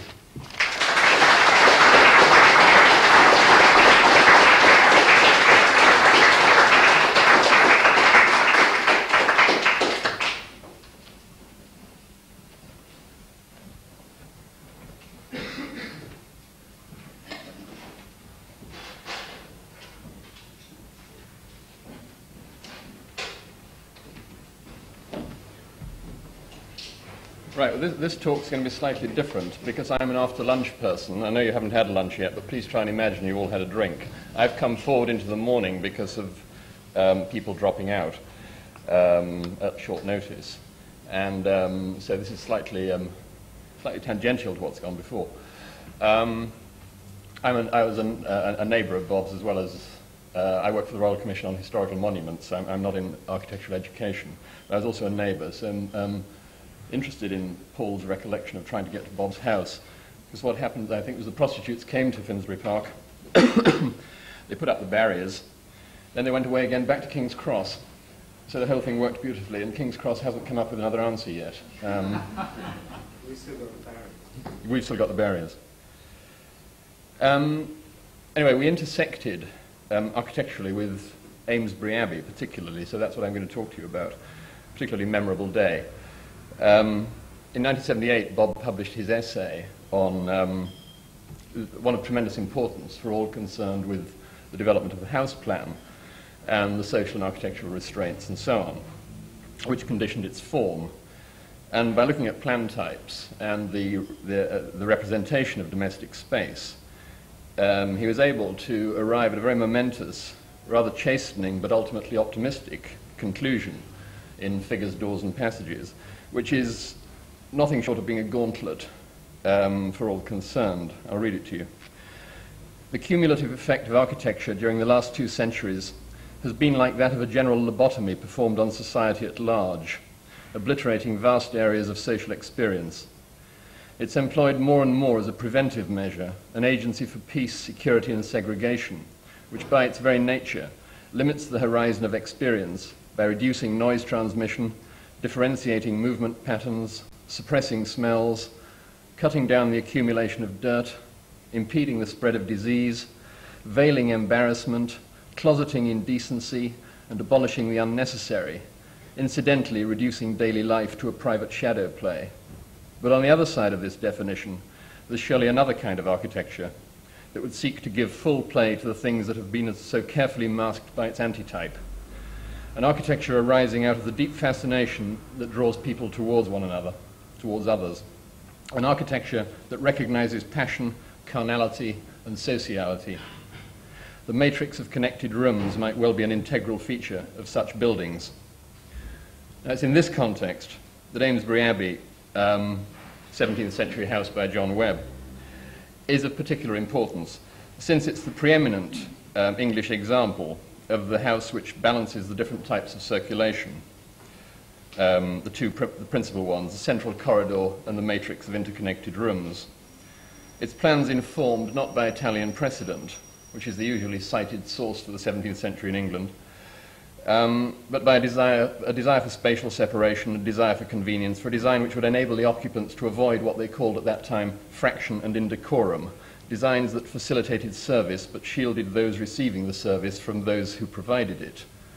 It's not so far clear to anybody, I don't think, where the satisfaction of a need for privacy became an informing principle in architecture. There appears to be the usual gap between the evidence on the ground and the evidence on the page. And if we look at architecture before the 17th century, we see things which in a slide test people would very naturally assume were 17th century, and they turn out to be 12th or 13th. But in the 12th and 13th, they weren't necessarily articulating the view. We look in the OED, and we find privacy defined not until much later than those earlier periods, as one definition is the state or condition of being withdrawn from the society of others. Secondly, in its plural form, as private or retired places, private apartments, places of retreat. And one of the sources for that second usage is Fielding's Tom Jones, which was published in 1749, in which we read, Mrs. Weston was reading a lecture on prudence and matrimonial politics to her niece when her brother and Blifil broke in with less ceremony than the laws of visiting require. Brother, said she, I'm astonished at your behaviour. Will you never learn any regard to decorum? Will you still look upon every apartment as your own, or as belonging to one of your country tenants? Do you think yourself at liberty to invade the privacies of women of condition without the least decency or notice? Now, 1749 was one of English literature's great years. We had John Cleland's Fanny Hill, published that same time, which, alongside the main theme with which most of you will be familiar, gives us further insight into the use of houses, the use of spaces. One day, returning to my lodgings, the maid of the house, as I passed by, told me Mr. H. was above. I stepped upstairs into my own bedchamber, with no other thought than of pulling off my hat, etc., and then to wait upon him in the dining room, into which my bedchamber had a door, as is common enough. Then, hearing sounds, she sees through a rather opportune peephole Mr. H., her protector, busily engaged on the couch with her maid Hannah in the corner of the room. So, seeking to get back at him for that, she later seduces his servant on the same couch in the dining room. And then, during a later imprudent meeting with him in the closet, which adjoins the bedroom, but has separate access, without separate access rather, so that they're lockable in, she and the servant are discovered by Mr. H., who locks the chamber door upon them, so that there was no escape but through the dining room, and their retribution awaited her. Now, Bob identified the private space as the, identified the phrase to encapsulate it as the locus of morality. This locus of morality, it wasn't Fanny Hill's discovery. She merely exemplifies. In the 16th century, we have the historian Harrison, who remarks on improvements to houses through lodgings and furnishings, and the increasing provision of separate service accommodation. And the need for comfort, convenience, and private space was a fairly common theme amongst those people who were writing about contemporary good practice. Francis Bacon, for example, was arguing for a separation of banquet and household in grand houses, and the separation of servants' quarters. Henry Wotton criticised Italian rooms for being en suite, and so this inhibited those who wanted a house where you could avoid encounters. Encounters were the thing to be eschewed. Thomas Fuller made the same point. Let not the common rooms be several, nor the several rooms common. These writers weren't offering detailed prescriptions for how to design houses. There were very few theoretical writings on architecture in England in the 17th and 18th centuries. Theory, again, here was following practice. And it was the lawyer Roger North who explained what was going on. The architect must truckle to his master of expenditure, who will truckle to the mode of his time. The mode was increasingly geared to social fastidiousness, subservient accommodations, backstairs, the main stair not being annoyed with disagreeable objects, but be relieved of them by a back inferior staircase. For although it is no unseemly object to an English gentleman to see his servants and business passing at ordinary times, if we consult convenience, we must have several avenues and bolting holes to decline passing by company posted about by accident. For it is unpleasant to be forced to cross people when one hasn't a mind to, either for avoiding ceremony or any other reasons. Right, now we'll return to Amesbury. How do I get the slides going?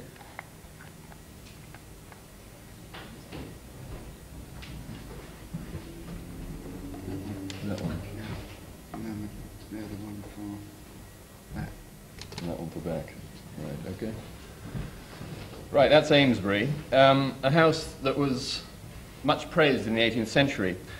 C.R. Cockerell referred to it as one of uncommon grandeur, an uncommon grandeur that fills and occupies the mind. And the original house is recorded for us in a number of 18th century views, and that's one of them. That's the Colin Campbell view, which in the normal Palladian way flattens all those items of interest which 17th century houses tended to have, and makes it appear, makes the house appear as if it were flat upon a page, which is the way that Neo-Palladian architects looked at the 17th century anyway. It was rather as if they looked at it from the point of view of people who had only books and not real buildings to look at. And so you get that kind of very tedious planarity. It was believed to be a work of the ubiquitous Inigo Jones. That's a view of the interior, which is one of the a set of early 19th century presentation drawings that were drawn shortly before the house was radically altered, drawn by after measurements by Papworth. Only one of Webb's drawings survives, which is that, which is the Phoenix in Flames, emblematic of the Seymour family for whom the house was built. Now, Bob and I visited this house in, I was appalled to recollect the other day when I was thinking about what I was going to say, the year before the essay was published, which was 1977. Memorable for all the usual reasons to do with cars, as well as everything else, going to Salisbury in a direct southerly direction rather than southwest, arriving 2 hours too late, to the great confusion of the owner, whose desire for deference fitted rather illly with Bob's attitude and appearance, and my desperate need to be allowed in, because it was, for God's sake, it was part of my thesis, and not wishing to upset this chap, who I regarded as being a fairly notional sort of person, but very important to me that day. And so we had that slight tension.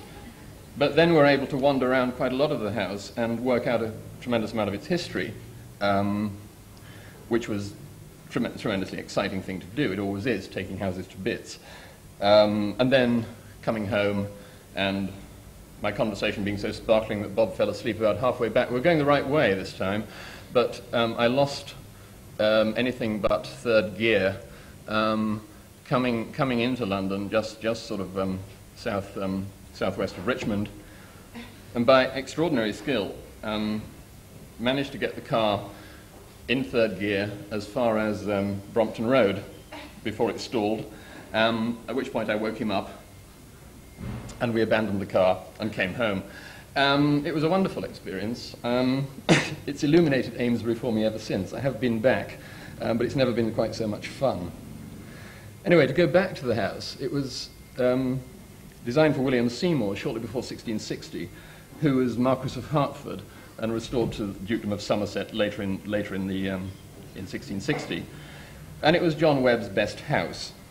It was built partly on the site of an earlier monastic building, which is why it's called Abbey. And it comes immediately after Gunnersbury Park, which is the house that Webb built in Middlesex for Sergeant Maynard. And the mode of planning of Amesbury is very considerably refined over the mode of planning that happens there, where, as you see, you have the grand processional route. You go in at the bottom there, through the grand, through the great columned hall, up the imperial staircase to the right-hand side, where you have the great salon, and that puts you, deposits you in the portico, and you have this view over the rolling landscape south of Gunnersbury, which is now filled by the M4. And at the corners of the rooms, at the corners of the house, you have these suites of apartments which are very self-contained, and so you get this kind of balance between the two. But at Amesbury, you have a different alignment of the ground and of the hall and the salon, and so you're able to retain the interconnecting groups of rooms. And this is what's interesting about it, whilst providing the rapid access through the middle by means of the corridor. So you get public and private that are separate but interconnected, and participation in circumstances like that is optional, and that's one of the things that obviously one looks for in houses of this period, to see how far they achieve it or where they fall short of it. It was the plan that impressed people at the time and shortly after, and Cockerell again. Plan regular and remarkably elegant, saloon above stairs delightful with handsome dressings to doors, chimney pieces and ceilings, contrivance of the staircase with back stairs in the newel, the most convenient and elegant that can be conceived. That's the service stair which shoots up the newel of the main stair. There are offices below as well as abundant bedrooms above, and I consider that for economy of convenience with proportion and effect it may challenge any house in England, ancient or modern. The staircase seems to have been the starting point for planning the house, and it inspired both Chambers and Payne to do likewise. Interestingly, neither of their patrons wanted them to build it like that. I think one of them did build it and it had to be changed, the other one didn't allow him to, which demonstrates that it's, or perhaps it doesn't demonstrate, it indicates that maybe it's an architect's idea rather than a patron's idea, because although the servants are separated, going up the middle of the newel, they're still too close for comfort.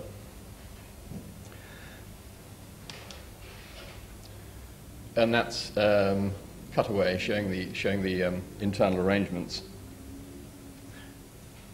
In the early 18th century, the house came into the ownership of the Duke and Duchess of Queensberry, and they lived in it all the time, so they needed more accommodation. And there it is at that time, with wings added to either side. And at last, people were regarding it as being a house that was big enough to live in.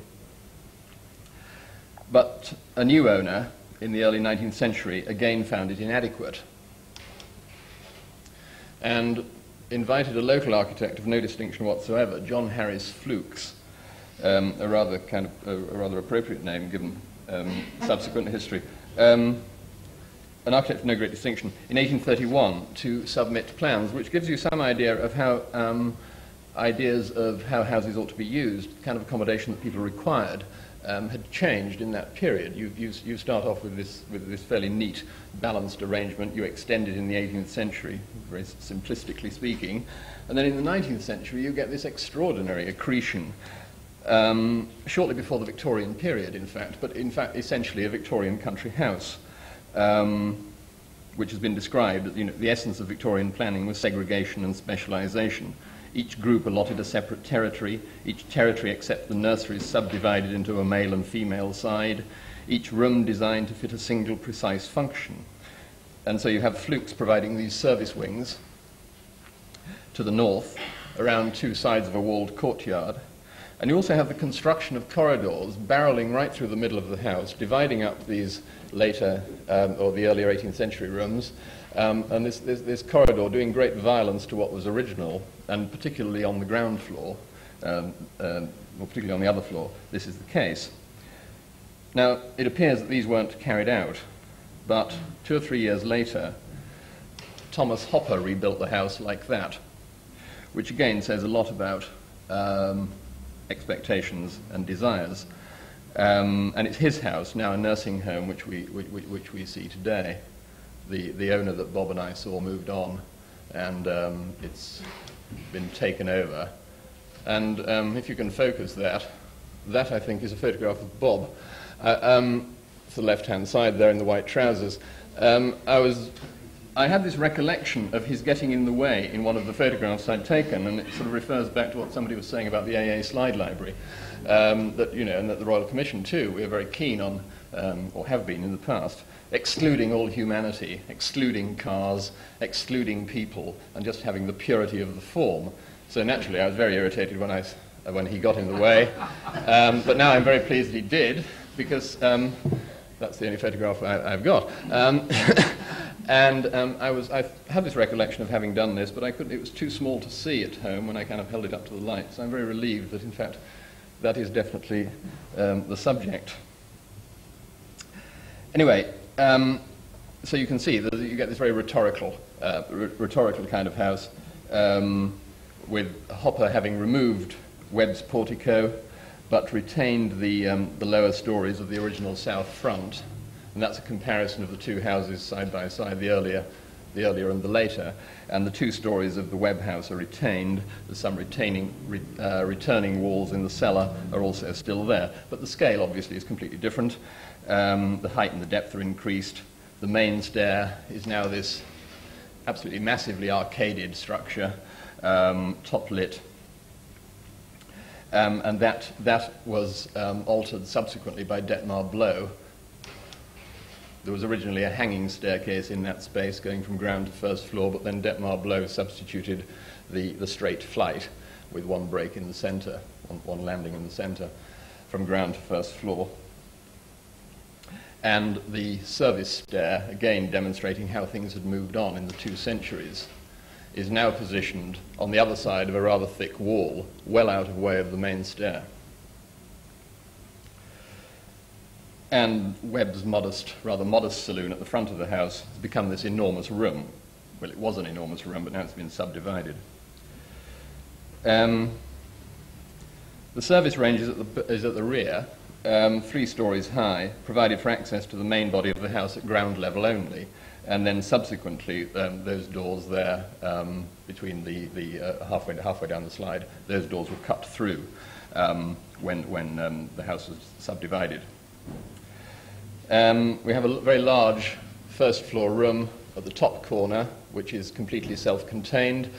Self-contained because it has a staircase which one presumes went down to the kitchen, and one presumes this was therefore for the indispensable room, the cook's room, which was regarded in the 19th century as a necessary adjunct of the kitchen when a man cook is kept. It is in fact his official retreat, where alone he can reflect upon the mysteries of his art and consult his authorities, and isn't able to escape either. Interesting other point about the house as it developed is that the staircase is right at the top, the 2 back-to-back, gave access to the one on the west, which is the left-hand one, gave access to the first and second floor rooms. The one on the east provided direct access only, rather like a lift in a high-security building. You could go from bottom to top and not get off at any point. It sort of barreled up to the top of the house, and so that was for servants going from work to bed and from bed to work.